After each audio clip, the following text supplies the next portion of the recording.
to another episode of me working on the F. As you can see, it's now in the garage. It was a bit of an undertaking and I've put it in the wrong way. But I'm going to need some help to push it in the other way. But for now, while it's in here, I can do a bit of work. So in this episode, I'm going to do the compression test that I talked about last time. I'm going to check if there's a spark across each cylinder. I'm also going to measure the suspension height to see if there's any work that needs to be done on the suspension, which I suspect it does because it looks a bit low. I'm actually going to remove the roof first to give me better access and to make sure it doesn't get damaged in the garage now, so it won't get wet or anything. So I just want to make sure that as the hood's good, I want to make sure it stays good. Put a new battery in it, which I can now demonstrate that it's turning over quite happily. Find the keys for it.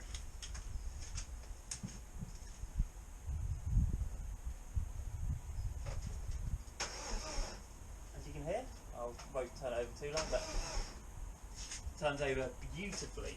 So, battery is sorted that out, engine's not seized, brilliant stuff. Disconnected the fuel, hence why it's not trying to start. So,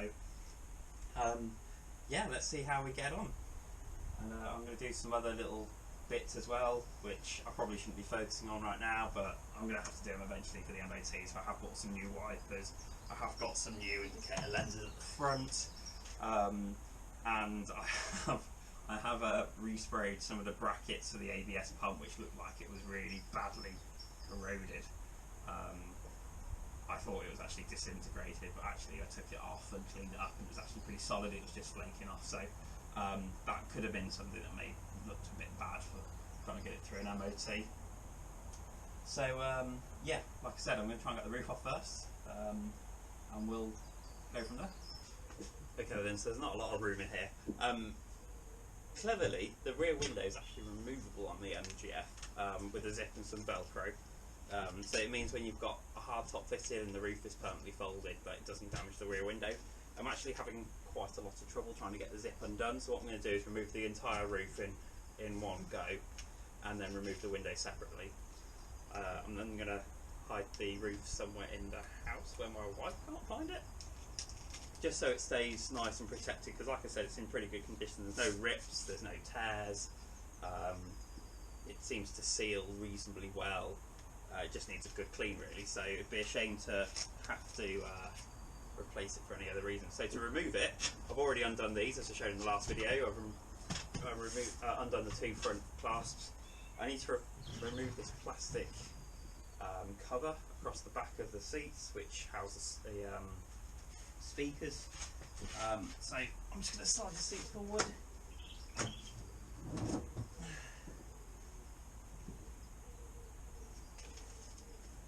sure there are some fixings somewhere. Okay, you can't see a lot, but I don't want to force that shut because I think the roof's a little stiff from being up. But basically, there's three poppers on the top. I think that is what's holding this plastic cover on, which should allow me to expose the hinge mechanism. I need to pull away the door seals here because it has overlap. So I'm going to try and remove those three and see if that allows me to pull it away. So I'm just going to crosshead screwdriver. Should do the job.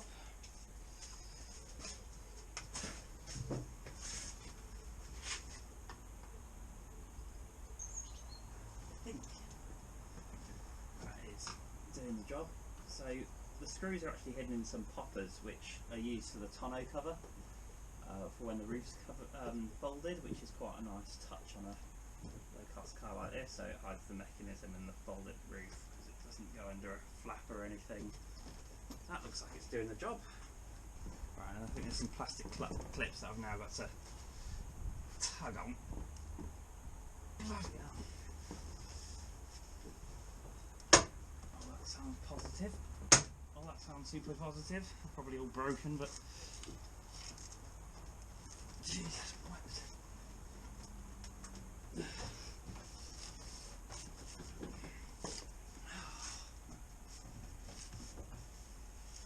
I don't like being rough with the cars, but to get plastic trim off, sometimes you have to.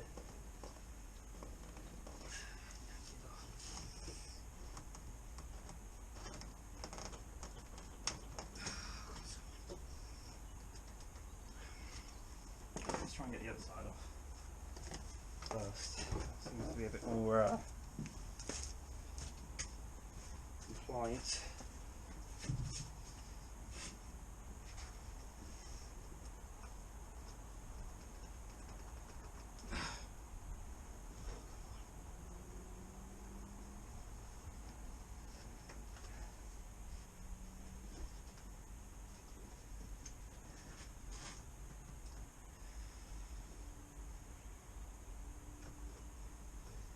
I'm going to have to look this up because I don't want to break anything, so I will be back shortly. Okay, so I am doing it right. Basically just need to pull harder, which is easier said than done. Lose them, because it just feels like it's going to break.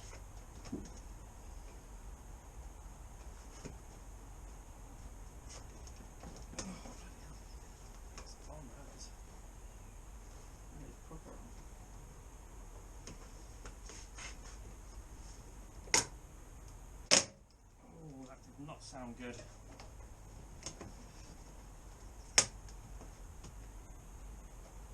Please don't break.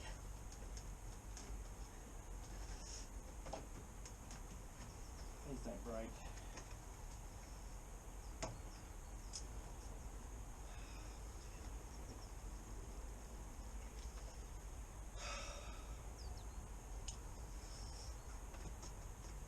We're nearly there. It just doesn't feel possible that is stuck in, so I'm going to try and remove that. An Allen of some sort. There we go, it's this size.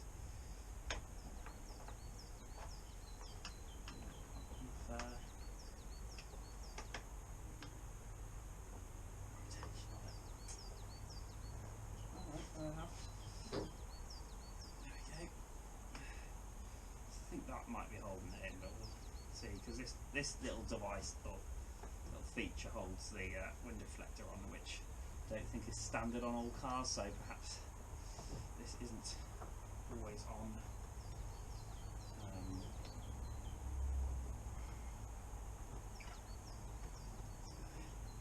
It's a pretty long bolt, that. So, oh yeah. Yep, that's what's holding it in, so I just really need to remove that on both sides.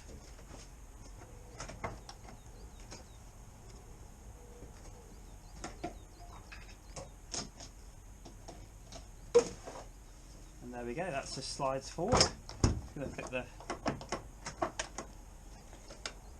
door seal back on.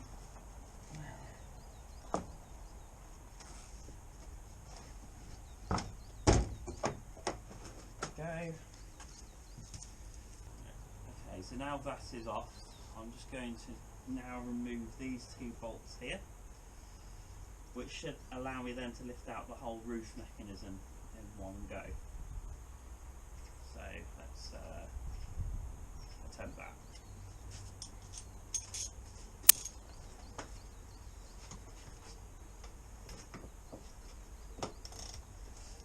Okay, probably do with some background music or make this seem a bit more watchable and enjoyable.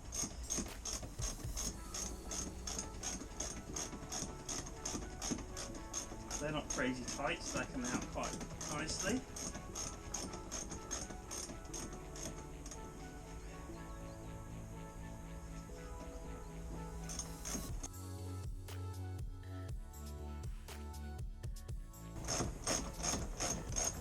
Yes, the good thing about making these videos is that I'm actually recording how I'm taking things apart, so I should hopefully then remember, or have at least a reference to how to put them back together. I wasn't expecting this bracket to come off. That feels loose to me, so I'm just going to do that same on the other side. Okay then, so I'm going to remove the rear window. There's this zip here which has come loose, or off. It is now broken, so that's something I'm going to have to fix. So I'm just going to pull the zip apart like that. Do that little bit of Velcro. you can see the Velcro comes off here.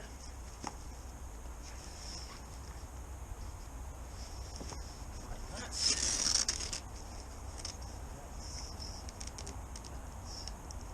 Maybe the window just stays flat. Maybe that fits up instead. And the roof folds on top of it.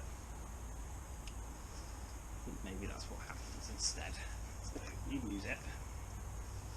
That one's too corroded.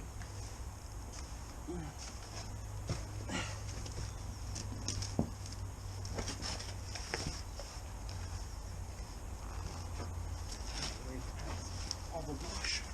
Yeah, so I've just basically folded the roof down like that, kept the window flat. It seems to be riveted in at the bottom, but that will stop it getting bent, which is what I'm trying to achieve really. So cool, roof is out, pretty good condition. A few little wear marks, it's dirty, but I'll give it a good thorough clean before it goes back on. So cool. Right, I'm just going to check if I've got a spark on each coil. Well, it's got a single coil, it's got distribute. In each cylinder, on each spark plug. I'm just going to check I've got a good coil. I'm going to use the head to ground it, because that's how the spark plugs are grounded themselves, is in the actual head. So there will be some sort of ground chassis from the engine.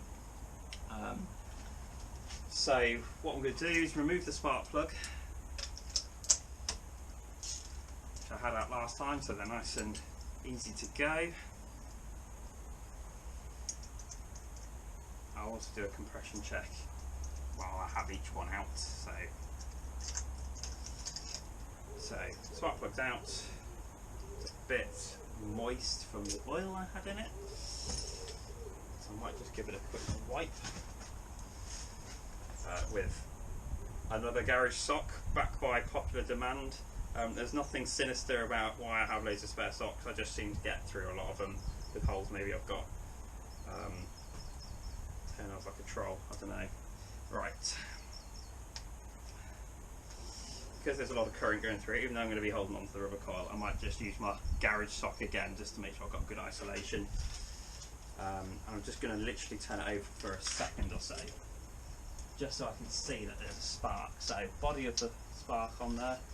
I'm doing this by myself, so I just need to make sure I can see it while I reach across. So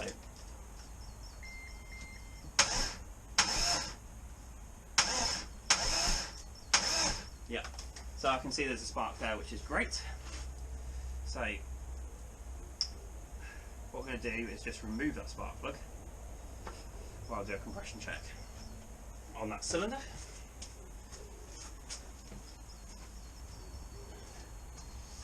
Okay, so essentially you're screwing this end into the hole on there, bends, which is a bit awkward. So I haven't actually looked up what the figures are supposed to be, so I will note them down and then I will put in the video how they compare against what they should be. And basically the compression check tells me if the engine is losing compression, so compression is important. So when the valves are closed, that's telling me, and the piston's going up into the chamber, it's telling me basically how much the air fuel mixture is getting compressed, which essentially gives you your compression ratio versus atmospheric pressure, which is 1 bar, and that tells you if it's meeting the cylinder pressure requirements, which is how you get your power. If it's down on compression, it's down on power, it means I have a leak somewhere. Being a K series, that leak is probably through the head gasket, but it could be the valves, it could be the valve seats, it could be that the valves are not properly closing. So a little off with this. Stop. It's bent. It's a bit awkward. It's the right size.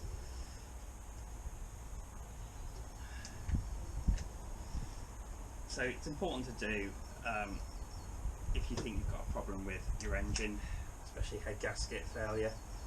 It's definitely the same size as that spark plug, isn't it? Yeah, I'm just having problems because the hose is bent, so it's not going in straight down the head.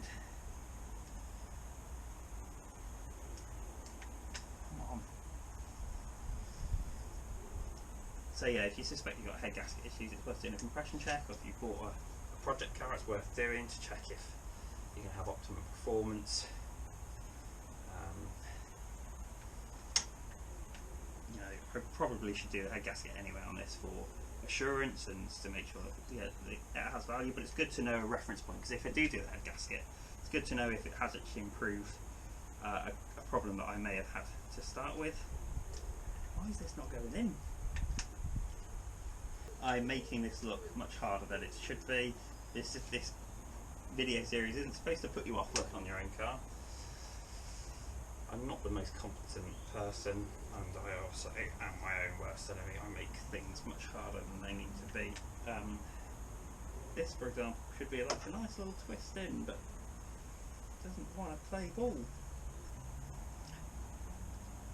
I think that might be in. We'll find out if it's a good seal. So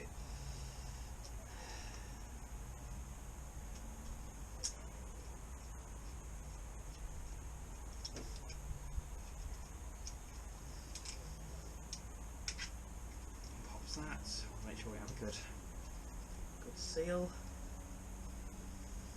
Can't seem to twist that in any tighter. Okay, I'll put my phone on there so you can see what it comes up with. What would I expect? I don't know, in the region of,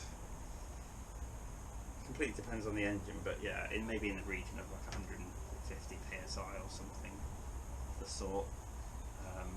We'll see what that comes out at. Again, just a couple of turns, just so I've got a consistent reading.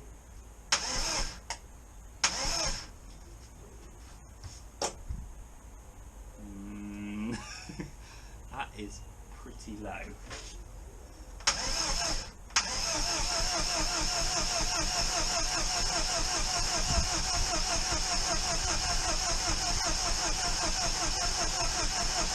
Okay, so I just kept that going for a little bit longer, and it's actually gone up and now it's plateaued at around 130 psi. So hang on, more.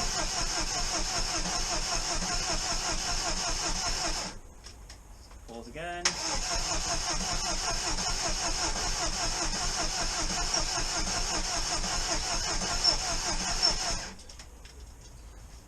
Okay, so it's now at about 165 psi, which is actually more what I was expecting. Let's try again, just make sure. Okay, I think that's our lot. Okay, it's about 107 psi. Okay, so I'm just going to note that down. So I think that's okay. Okay, so my last camera for some reason packed up partway through filming, so I've had to get another camera so I can continue filming. So apologies if the audio and the video doesn't quite match up. I'll do my best to make it seem okay. So where was I? Right, I think I was just checking the spark on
side.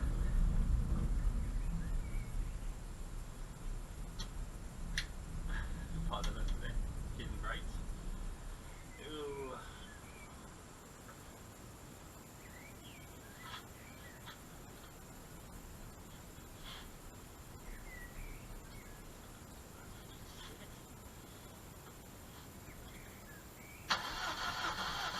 Yep, nice clean spark again, beautiful.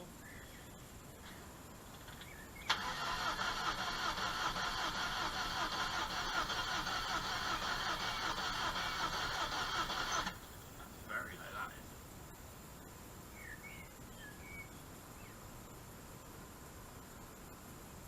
That's 35 gone back. I wonder if I'm doing this right.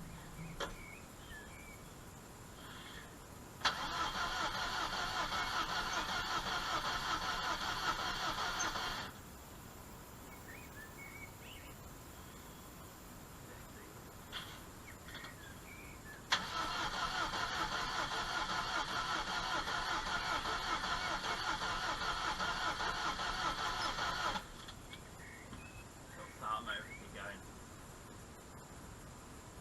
Up to about 65. This doesn't seem very high to me. It's slow as well, not as quick as the first one, which seemed to build up pressure quite quickly, so I'm a little worried, to be honest.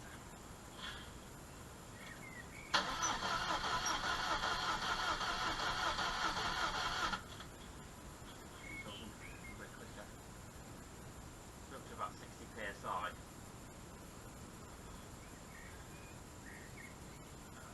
It has been a while since it's turned over. Still a bit worried though. I'm worried.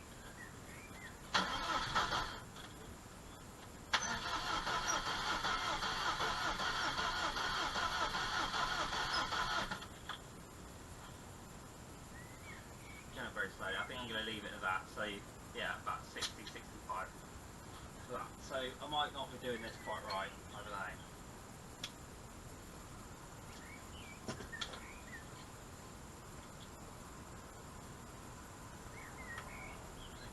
Try and get this. You can see the spark. Taking that.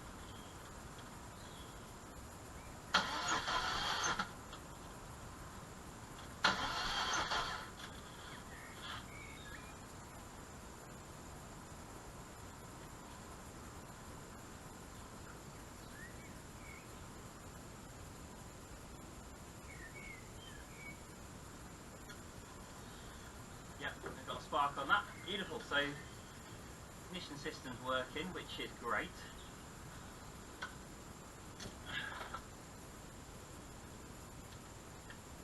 So I will change the distributor cap.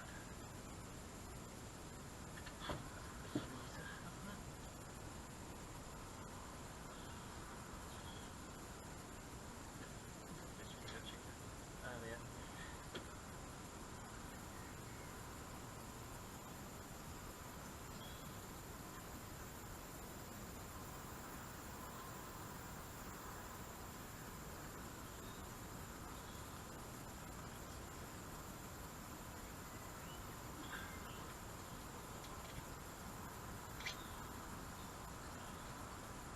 Okay.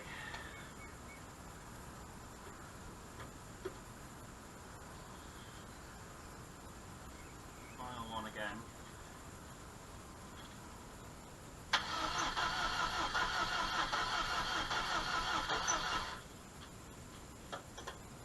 Up to about 100.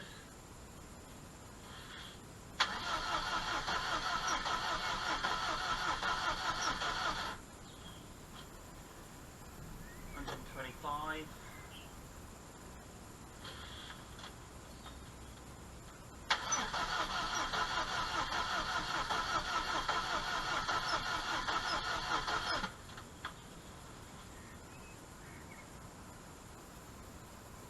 $135 on that. So I'll just give it another go, but I think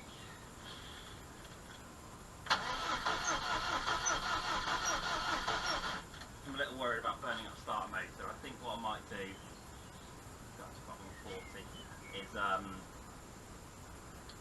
do it again, like I said in another episode, just before I take the engine apart, just because the engine hasn't turned over in a long time, so perhaps it's a little unhappy, and perhaps I'm not getting a very good seal with the compression kit, because that does seem a bit suspiciously low. I've got apart from the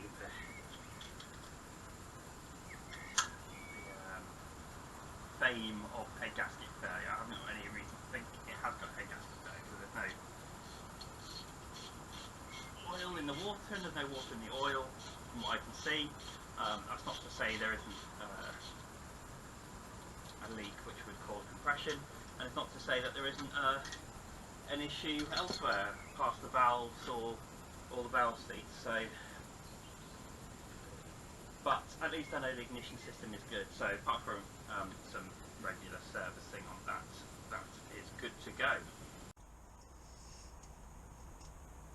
Okay, so I'm now going to measure the suspension heights, which I suspect are pretty low. The suspension should measure, as I understand, around 360mm from the centre of the wheel to the bottom of the wheel arch on the wing. So I'm going to go around and measure each one. So let's start with this front right corner.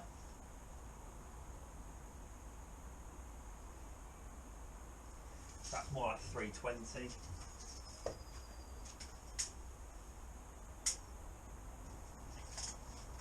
More like 310 on this right rear.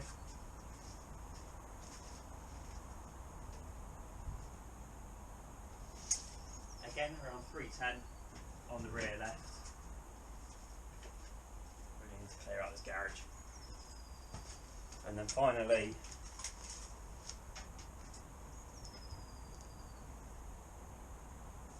about 320 again on that front left. So clearly it's riding a bit low.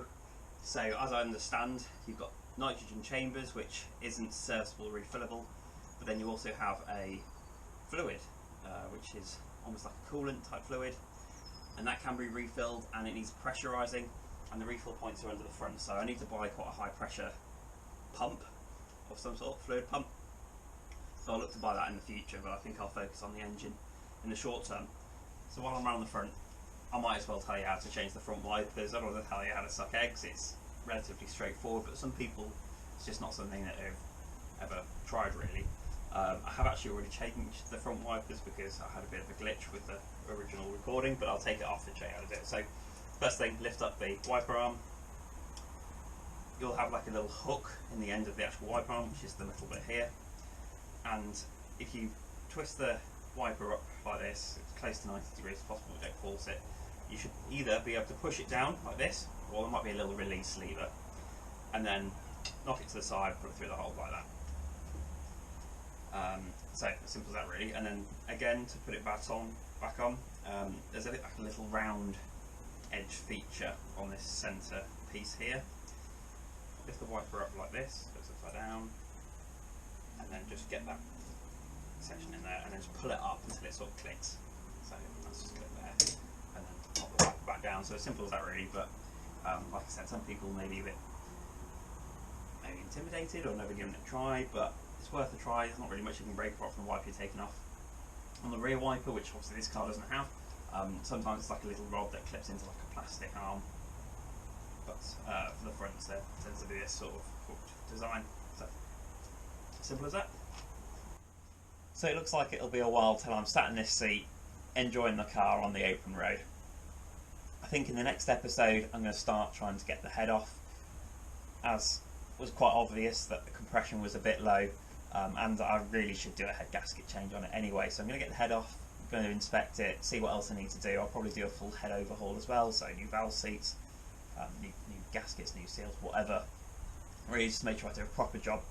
And that's before I even consider trying to get the engine rebuilt, put new belts on it, do a full service, getting the suspension re-inflated or refilled, repressurised is probably a better word, overhauling the brake system, which clearly needs doing, and any other issues that come out of the woodwork. I would like to just say thanks to those who have been in touch and commented. One person in particular has given me a bit of advice. It's been really useful. It's useful to have those insights from owners. There's such a passionate following of MGFs and MGTFs, and they're of an age now that, you know, most things that have gone wrong, and people have a lot of expertise and knowledge, and it's been really useful.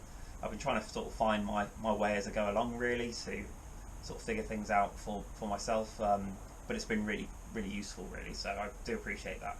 And yeah, if you have any advice or queries, or don't think, you know, if you think what I'm doing isn't quite right, then please let me know. You know, I'm really open to it. I don't want to get anything wrong, I don't want to cause any damage, I want to make sure I do a proper job.